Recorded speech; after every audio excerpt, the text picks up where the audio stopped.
16 години од рамковниот договор ќе се одбележуваат сега в недела. Значи, дали, господин Заев, сметате дека, особено по донесувањето во владата на законот за јазикот, се затвараат сите отворени прашања од рамковниот договор или останува уште нерешено?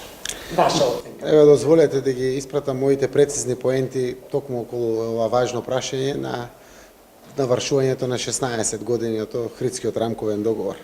Значи, кога одбележуваме 16 години од потпишувањето на Охридскиот рамковен договор, треба да се вратиме на изворните принципи, врз основа на кој тој беше постигнат, околу кој се оствари согласност и кој треба да остане една од визиите за заедничка иднина на сите, без разлика на етничка, религиска припадност или социјална припадност. Никогаш не треба да го изместиме фокусот дека Охридскиот договор беше конструиран на неколку важни столбови. Меѓунационалното помирување, унитарноста на државата, решавањето на етничките проблеми со мирни средства, соодветно представување на етничките групи во институциите и консензус при донесување на одлуките за прашања кои го засегаат националниот, културниот и верскиот идентитет на етничките заедници.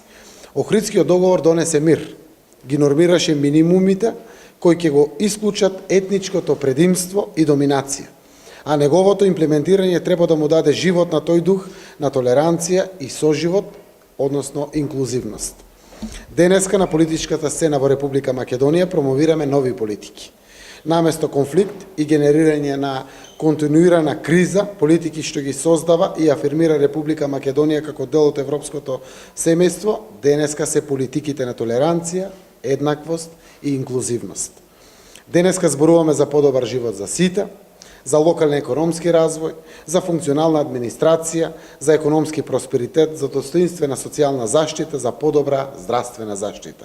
Не треба да се создава етноцентристичка култура, затворена меѓу 4 ѕида на сопствената етничка припадност. Тоа не е во духот на Охридскиот рамковен договор. Тој дух повикува на држава во која културите ќе соработуваат, ќе се надополнуваат и меѓусебно ќе се збогатуваат. За да го одржиме тоа богатство, да создадеме решенија што пропорционално ќе ги поддржуваат и унапредуваат другите јазици, култури и институции за таа намена, а ќе дадеме поддршка и на интеркултурните проекти, тоа е духот на договорот од Охрид.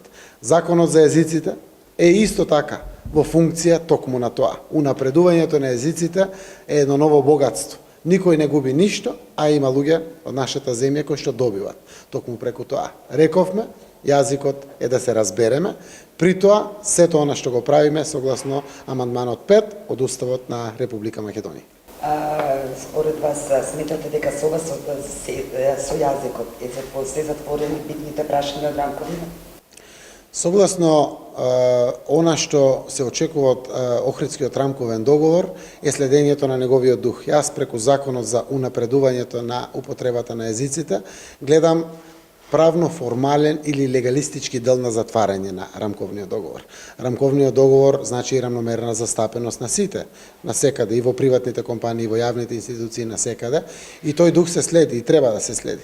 Но преку ова правно решение на законот за езиците, ние правно формално ги затвараме, легално ги затвараме аспектите на Охридскиот договор и секогаш она што Уставот го дозволува, навистина не треба да биде никаква предрасуда, за да може некој да добие право повеќе, кое што ќе значи воедначување на сите, градејќи едно општество за сите.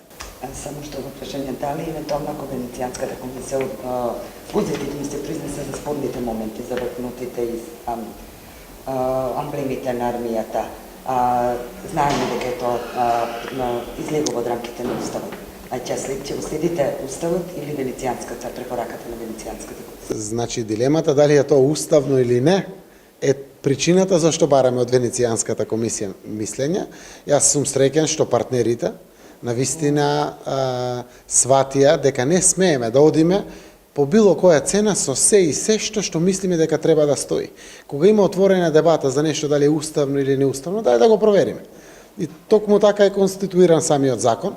Токму прашањето на двојазичноста на парите, на двојазичноста на униформите во одбраната се такви две прашања, за која што реално мораме сите да признаеме дека постои отворена дебата.